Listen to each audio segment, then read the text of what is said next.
Office থেকে একটু দেরি করে বাড়ি ফিরছিলাম, কারণ সহকর্মী নতুন বিয়ে করেছে। তাই একটি অভিজাত হোটেলে আমাদের ডিনারের জন্য নিয়ে গিয়েছিল। হেঁটে হেঁটে বাড়ি ফেরা আমার পুরনো অভ্যাসগুলোর মধ্যে অন্যতম। বর্ষাকাল চলছিল, তাই বাইরে গুঁড়ি গুঁড়ি বৃষ্টি পড়ছিল। আশপাশের সব দোকান বন্ধ। আমি হেঁটে হেঁটে এলাকার রাস্তায় আসতেই লক্ষ্য করলাম শনিবারের চায়ের দোকানের বেঞ্চে বোরকা পরা কে যেন বসে আছে। এত রাতে বৃষ্টির মধ্যে একটি বোরকা পরা মেয়ের এভাবে বসে থাকা নজরে পড়ার মতোই। আমি থমকে গিয়ে উচ্চস্বরে জিজ্ঞেস করলাম, কে ওখানে? আমার কথা শুনে মেয়েটি আমার দিকে এগিয়ে এসে দাঁড়াল এবং বলল, আসসালামু আলাইকুম। সালামের আওয়াজ যেন সরাসরি আমার বুকে লাগলো। এত সুন্দর কণ্ঠ আমি আগে কখনো শুনিনি। আমি বুঝতে পারলাম বোরখার আড়ালে একজন মেয়ে আছে। পদ্মাবতীর মায়ায় আচ্ছন্ন হয়ে আমি মেয়েটির সালামের উত্তর না দিয়ে জিজ্ঞেস করলাম, কে আপনি, আর এত রাতে এখানে কি করছেন? মেয়েটি আমার কথার উত্তর না দিয়ে আমাকে পাল্টা প্রশ্ন করল, আপনি কি মুসলিম? প্রশ্নটা শুনে আমার মেজাজ খারাপ হলো। মেয়েটিকে বললাম, হ্যাঁ মুসলিম, কিন্তু আমার প্রশ্নের সাথে আপনার প্রশ্নের কোনো মিলই খুঁজে পাচ্ছি না। মিল আছে, মেয়েটি বলল, আমি জানি, কিন্তু শুরুতে আপনাকে সালাম দিয়েছিলাম, যার জবাব দেওয়া আপনার ওপর ওয়াজিব ছিল। আপনি কি এ ব্যাপারে অবগত নন? কথা শুনে আমার চোখ বড় হয়ে গেল। আমি হাঁ করে বোরখার আড়ালে মেয়েটির দিকে তাকিয়ে রইলাম। সম্বিত ফিরে পেয়ে আমি প্রথমে মেয়েটির সালামের জবাব দিলাম, ওয়ালাইকুম আসসালাম। মেয়েটি মনে হয় সন্তুষ্ট হয়েছিল। তারপর বোরখার আড়াল থেকে আমার দিকে তাকিয়ে মেয়েটি বলতে শুরু করল, আপনি কি আমাকে একটু সাহায্য করতে পারবেন? মেয়েটির মুখের কালো পর্দা সামান্য সরে গেল। বুঝতে পারলাম সে দীর্ঘশ্বাস ফেলেছে। আমি বললাম, কি সাহায্য লাগবে আপনার? তখন মেয়েটি বলল, আমি বাড়ি থেকে পালিয়ে এসেছি। আপনি কি আমাকে আজ রাত আপনার বাড়িতে থাকার সুযোগ দেবেন? সকাল হলেই আমি চলে যাব। এই সাহায্যের কথা শুনে প্রথমে আমার মনে হলো, এই বুঝি কোনো মহিলা জঙ্গি। যদি সে জঙ্গি হয় তাহলে তো বাড়িতে গিয়ে আমাকে মেরে বের করে দেবে। তখন আমি বললাম, দেখুন, আমি দুঃখিত, এই ধরনের কোনো সাহায্য আমি করতে পারবো না। মনে হলো মেয়েটি যেন আমার এই না শোনার জন্যই প্রস্তুত ছিল। বলার সাথে সাথেই সে গিয়ে আগের মতো বেঞ্চে বসে পড়ল। মনে হলো এর আগেও অনেকের কাছে সাহায্য চেয়েছিল এবং সবাই আমার মতোই প্রত্যাখ্যান করেছে। বৃষ্টিতে মেয়েটির বোরকা ভিজে গিয়েছিল, তবুও মুখে মেকআপ খোলার কোনো চেষ্টা ছিল না। এই অবস্থায় দেখে আমার মায়া লেগে গেল। আসলে এমন অসহায় মেয়েদের প্রতি আমার একটু বেশি দুর্বলতা কাজ করে। আমার ভাবনা আবার পাল্টে গেল। মনে মনে ভাবলাম, আমি কি দেশের বড় নেতা নাকি যে আমাকে মারতে ঘরে ঢুকবে? এত রাতে একা একটি মেয়েকে এইভাবে ছেড়ে যাওয়া ঠিক হবে না। তাছাড়া বাড়িতে মা তো আছে। আমি পিছন থেকে মেয়েটিকে ডাক দিলাম, এই যে শুনছেন, চলুন আমার সাথে। মেয়েটি আমার দিকে তাকিয়ে উঠে এলো। আমরা দুজন হাঁটতে শুরু করলাম। মেয়েটি একদম চুপচাপ হাঁটছে, মুখ দিয়ে কোনো ধন্যবাদ দেওয়ারও প্রয়োজন মনে করছে না। অবশ্য এটাই স্বাভাবিক, কারণ মানুষ হিসেবে সাহায্য করা আমার কর্তব্য ছিল। কিছুক্ষণের মধ্যেই আমরা বাড়িতে পৌঁছে যাই। বাবা 5 বছর আগে মারা গেছেন, তাই বাড়িতে মা একা। আমার জানা আছে সে এখনো জেগে আছে। ঘরের কলিং বেল টিপতেই মা এসে দরজা খুলল। প্রথমে আমার দিকে তাকাল, পরে মেয়েটির দিকে তাকিয়ে কি যেন বুঝল এবং চিৎকার করে বলল, তুই আমাকে না জানিয়ে বিয়ে করে ফেলেছিস? কত আশা ছিল তোর বিয়ে নিয়ে, আর তুই কিনা একা একাই বিয়ে করে ফেললি। মেয়েটি তখনও চুপ করে দাঁড়িয়েছিল। আমরা ভেতরে ঢুকলাম। আরে ধুর, কিসের বিয়ে? আমি বললাম, ওনার সাহায্য দরকার ছিল, তাই বাড়িতে নিয়ে এলাম। মা আমার দিকে তাকিয়ে বলল, বাড়িতে আবার কিসের সাহায্য? তখন আমি বললাম, আমার কাপড়টা পাল্টে নিতে হবে, ভিজে গেছি।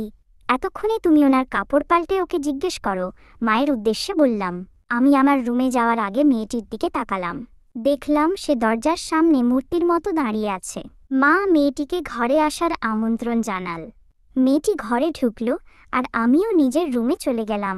মনে হলো মেয়েটি যেন আমার এই না শোনার জন্যই প্রস্তুত ছিল। বলার সাথে সাথেই সে গিয়ে আগের মতো বেঞ্চে বসে পড়ল। মনে হলো এর আগেও অনেকের কাছে সাহায্য চেয়েছিল এবং সবাই আমার মতোই প্রত্যাখ্যান করেছে। বৃষ্টিতে মেয়েটির বোরকা ভিজে গিয়েছিল, তবুও মুখে মেকআপ খোলার কোনো চেষ্টা ছিল না। এই অবস্থায় দেখে আমার মায়া লেগে গেল। আসলে এমন অসহায় মেয়েদের প্রতি আমার একটু বেশি দুর্বলতা কাজ করে। আমার ভাবনা আবার পাল্টে গেল। মনে মনে ভাবলাম, আমি কি দেশের বড় নেতা নাকি যে আমাকে মারতে ঘরে ঢুকবে? এত রাতে একা একটি মেয়েকে এইভাবে ছেড়ে যাওয়া ঠিক হবে না। তাছাড়া বাড়িতে মা তো আছে। আমি পিছন থেকে মেয়েটিকে ডাক দিলাম, এই যে শুনছেন, চলুন আমার সাথে। মেয়েটি আমার দিকে তাকিয়ে উঠে এলো। আমরা দুজন হাঁটতে শুরু করলাম। মেয়েটি একদম চুপচাপ হাঁটছে, মুখ দিয়ে কোনো ধন্যবাদ দেওয়ারও প্রয়োজন মনে করছে না। অবশ্য এটাই স্বাভাবিক, কারণ মানুষ হিসেবে সাহায্য করা আমার কর্তব্য ছিল। কিছুক্ষণের মধ্যেই আমরা বাড়িতে পৌঁছে যাই। বাবা 5 বছর আগে মারা গেছেন, তাই বাড়িতে মা একা। আমার জানা আছে সে এখনো জেগে আছে। ঘরের কলিং বেল টিপতেই মা এসে দরজা খুলল। প্রথমে আমার দিকে তাকাল, পরে মেয়েটির দিকে তাকিয়ে কি যেন বুঝল এবং চিৎকার করে বলল, তুই আমাকে না জানিয়ে বিয়ে করে ফেলেছিস?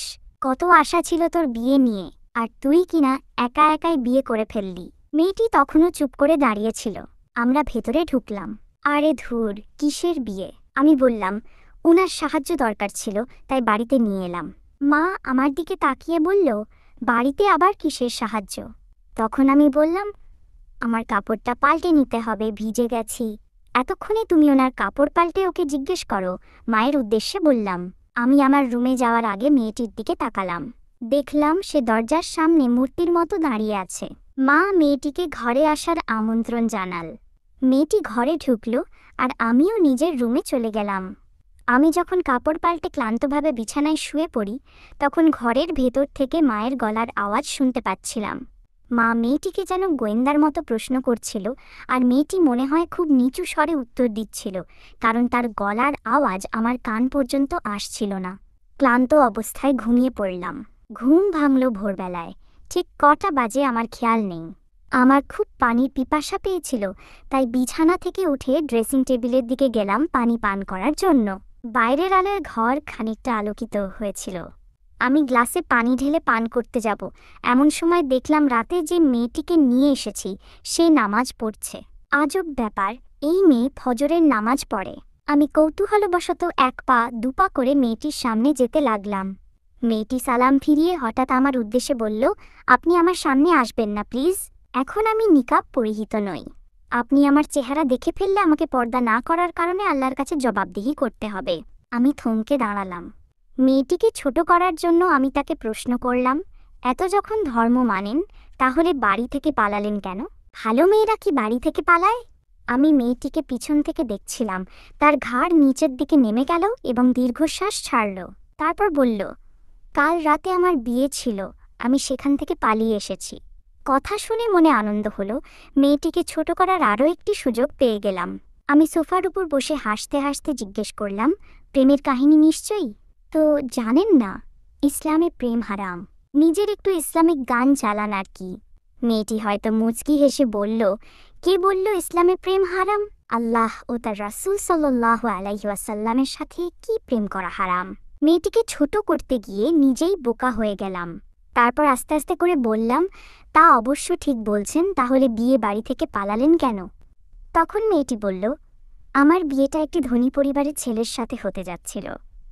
আমি মেয়েটির কথার মাঝখানে থামিয়ে বললাম, তাহলে তো সুখের দিন পার করতে যাচ্ছিলেন, পালালেন কেন? মেয়েটি হয়তো বিরক্ত বোধ করল, আবার বলতে শুরু করল, বড়লোকের বিয়ে মানে তো জানেনই, ধুমধাম করে বিয়ে করে সবাইকে জানাতে হবে। বর স্টেজে বসে থাকবে আর সবাই তাকে দূর থেকে দেখবে, মাঝে মাঝে কয়েকজন ছবি তুলবে, আর এটাই আমার পছন্দ ছিল না। তখন আমি বললাম, ব্যাস এতটুকুই? কারণ স্টেজে বসতে আপনার সমস্যা কী ছিল? মেয়েটি আমার প্রশ্নের পরিবর্তে আমাকে প্রশ্ন করল, আপনি কি কখনো কুমারী পূজা দেখেছেন? আমি উত্তর দিলাম, হ্যাঁ, অবশ্যই দেখেছি। কি হয় সেখানে?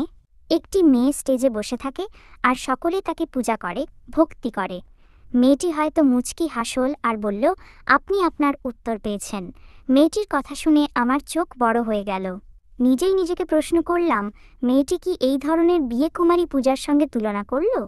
চুপ করে ভেবে নিজেকে নিজে উত্তর দিলাম, ঠিকই তো, এই ধরনের বিয়ে আর কুমারী পূজার মধ্যে সম্পূর্ণ মিল আছে। আমি মেয়েটিকে আবার বললাম, তাহলে হিজাব পরে স্টেজে বসবেন। হিজাব তো পর্দারই অংশ। মেয়েটি হয়তো রেগে গেল, গলার স্বর একটু ভারী করে বলল, আপনাকে কে বলেছে ওসব পর্দার অংশ? সবাই তো এখন হিজাব পরতে পরতে হজ করে। আমি কত হাজি সাহেবকে দেখেছি, তাদের বউ ও মেয়েকে হিজাব পরিয়ে রাখে। তখন মেয়েটি বলল, মাথায় টুপি আর পাঞ্জাবি লাগালেই শুধু হজ করা যায় না, যার পর তার মূল অর্থ জানে না, তারা হঠাৎ করে কিভাবে আর হাজি হয়? কথা শুনে বুঝতে পারলাম মেয়েটির ইসলাম সম্পর্কে ভালো জ্ঞান আছে। গান যদি খারাপ হয় আর মেয়েরা যদি গান হয় তাহলে তো আরও বেশি খারাপ। আমি মেয়েটিকে জিজ্ঞেস করলাম, তাহলে পর্দার মূল অর্থ কী? মেয়েটি কুরআনের 2টি আয়াত শোনাল। এই আয়াত দ্বারা পর্দার ব্যাপারে বোঝা যায়, যারা এই আয়াত মানে না অবশ্যই তারা পর্দার ব্যাপারে অজ্ঞ। পর্দার আলোচনা পুরোপুরি বুঝতে পেরে আমি মেয়েটিকে বললাম, তাহলে আপনি আপত্তি করেননি কেন? করেছি, কিন্তু খালা শোনেনি, মেয়েটি বলল। আমি অবাক হয়ে বললাম, খালা মানে মা বাবা কোথায়? মা বাবা অনেক আগেই মারা গেছে, খালার কাছে বড় হয়েছি, মেয়েটি জানাল। তারপর আমি বললাম, তাহলে উনি আপনার সাথে এমন করছেন কেন? তারপর মেয়েটি বলল, আপনি কি কখনো অন্যের ঋণ নিজের কাঁধে নিয়েছেন? না নিলে বুঝবেন না। মেয়ে মানুষ ট্রেনের মতোই, যত তাড়াতাড়ি বিদায় করা যায় ততই ভালো। আর অন্যের ঋণ যদি গাড়ির মতো চেপে বসে তাহলে তো শ্বাস নেওয়াই মুশকিল। মেয়েটির প্রত্যেকটি কথাই যেন যুক্তিপূর্ণ। আমার মেয়েটির প্রতি কৌতূহল আরও বেড়ে গেল। আমি পর্দার ব্যাপারে আরও কিছু জিজ্ঞেস করলাম। আচ্ছা, পর্দা করতে শুধু কালো বোরখা কেন পরেন? অন্য কোনো রঙের সাথে কি কোনো দোষ আছে? মেয়েটি হয়তো মুচকি হাসল আর বলল, কোনো দুশ্মনী নেই। কিন্তু আপনি কি কখনো লাল, নীল, হলুদ, সবুজ আকাশে চাঁদ উঠতে দেখেছেন? চাঁদের সৌন্দর্য সেখানে প্রকাশ পাবেই। আমি মেয়েটির যুক্তি বুঝতে পেরে উল্টো প্রশ্ন করলাম, আপনি কি নিজেকে চাঁদের মতো সুন্দর দাবি করছেন? এটা কিন্তু অহংকারের পর্যায়ে চলে গেল। তখন মেয়েটি বলল, দাবি করার কি আছে? প্রতিটা মানুষকে আল্লাহ চাঁদ, সূর্য, এমনকি সৃষ্টিজগতের সবচেয়ে সুন্দর করে সৃষ্টি করেছেন। বোঝা গেল মেয়েটির সাথে তর্কে জেতা খুব কঠিন। সব কথার পরে যুক্তি দেয়। আমি জানতাম নাস্তিকরা ভালো যুক্তি জানে, কিন্তু ধার্মিকরাও যে এত যুক্তি জানে তা আগে জানা ছিল না। মেয়েটির প্রতি আমার শ্রদ্ধা বাড়তে লাগল, তার প্রতি একটি আলাদা দুর্বলতা কাজ করতে লাগল। আমি মেয়েটিকে উদ্দেশ্য করে বললাম, আমি যদি এখন আপনাকে প্রেম নিবেদন করি? মেয়েটি হয়তো আঁতকে উঠল। আল্লাহ মাফ করো, এমন কাজের কথা ভুলেও ভাববেন না। আজকাল প্রেমগুলো শুরুই হয় ভুল পথে, অথচ প্রেমগুলো ত্রিকোণমিতিক হওয়ার কথা ছিল। মানে আমার দোয়া আল্লাহ পর্যন্ত যাবে -1 রেখা। আমাকে পাওয়ার জন্য যে দোয়া করবে তার থেকে আল্লাহ পর্যন্ত আরেকটি রেখা। আর আল্লাহ আমাদের মাঝে যে রেখাটি টানবেন সেটা দিয়েই একটি পবিত্র বন্ধন হওয়ার কথা ছিল। কিন্তু এখন তেমন কিছু হয় না। আমি সত্যিই মেয়েটির প্রতি আসক্ত হয়ে গেলাম। সকাল হয়ে গেছে, আমার জন্য 1000 বছরের শ্রেষ্ঠ সকাল। আমি মায়ের সাথে কথা বলে মেয়েটিকে আর ঘর থেকে বের হতে দিইনি। একজন মায়ের কথা একটি মেয়ে অমান্য করতে পারে না, এটাই মেয়েদের দুর্বলতা। আমি মেয়েটির ব্যাপারে কিছুই জানতাম না, এমনকি নামও না। তবুও মেয়েটিকে বিয়ে করে ফেললাম। আমি অনেক বুঝিয়ে বিয়েতে রাজি করালাম। মধুচন্দ্রিমার রাতে যখন বৈধভাবে মেয়েটির চেহারা দেখলাম, তখন বুঝতে পারলাম কেন আল্লাহ বলেছেন তিনি মানুষকে সবথেকে সুন্দর করে সৃষ্টি করেছেন। আমার ঘরে যেন চাঁদের থেকেও সুন্দর একটি মুখ প্রবেশ করেছে। আমি আল্লাহর শুকরিয়া না করে পারলাম না। মেয়েটিকে বিয়ে করার পর আমি তার নাম জিজ্ঞেস করেছিলাম। উত্তরে বলেছিল জুবাইদা ইসলাম ভাবনা। ভাবনা ভাবনা, পবিত্র ভাবনা, ওর নামটাই যেন আমার ভাবনাগুলোকে পবিত্র করে দিয়েছে। আসলে যে আল্লাহর উপর বিশ্বাস রাখে তার জন্য আল্লাহই যথেষ্ট। ওই যে একটি কথা আছে না, মুমিন পুরুষের জন্য মুমিনা নারী, এখানে এটা শুধু মুমিনার প্রতি তার কর্তব্য নয়, এর মূল অর্থ হলো যে যেমন তেমনই পাবে। আমি কখনো কারো সাথে প্রেম করিনি, আমার বাবাও কারো সাথে প্রেম করেননি। আজ এই কথা ভাবি আর বুঝতে পারি কেন আল্লাহ বলেছেন নেককার স্ত্রী একজন পুরুষের জন্য সবচেয়ে বড় পুরস্কার। আমার আরেকটি ধারণা পাল্টে গেছে, ইসলাম হয়তো রোমান্টিক নয়, কিন্তু বিয়ের পর দেখা গেল যেটাকে আমরা রোমান্টিকতা মনে করি এগুলো আসলে নোংরামি, আর ইসলামে রয়েছে প্রকৃত রোমান্টিকতা। ভাবনা প্রতিদিন ভোরে আমার কপালে চুমু দিয়ে ফজরের নামাজ পড়তে ডাকে। জুম্মার দিনে পাগড়ি বেঁধে চোখে সুরমা লাগিয়ে দেয়। বর্তমানে কজন স্ত্রী তার স্বামীর সাথে এমন আচরণ করে? আর বৃষ্টিতে ভেজাটাকে আমরা রোমান্টিকতা বলি না? এখানেও ইসলাম রোমান্টিক। আসলে বৃষ্টিতে ভেজারও একটি ইসলামিক তাৎপর্য আছে। কয়েকদিন আগে ভাবনা আমাকে বৃষ্টিতে ভেজার জন্য ছাদে টানতে লাগলো। আমি যেতে না চাইলে সে আমাকে একটি হাদিস শোনাল। আনাস ইবনে মালিক বর্ণনা করেন, আমরা একদিন বৃষ্টিপাতের সময় রাসূল সাল্লাল্লাহু আলাইহি ওয়াসাল্লামের সাথে ছিলাম। এমন সময় তিনি তার গায়ের জামা খানিকটা আলগা করে দিলেন যাতে বৃষ্টি তার ত্বক ভেজাতে পারে। আমরা জিজ্ঞেস করলাম, হে আল্লাহর নবী, হে আল্লাহর রাসূল, আপনি এমন কেন করলেন? উত্তরে তিনি বললেন, এটা এইমাত্র আমার রবের নিকট থেকে পতিত হয়েছে। সহিহ মুসলিম শরীফ। ইসলাম যে মানুষকে এত রোমান্টিক বানায় আগে জানা ছিল না।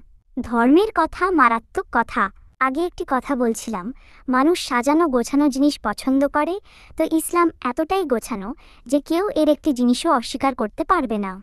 আমার গর্ব হচ্ছিল যে এইভাবে আমি একজন পদ্মাবতীর স্বামী।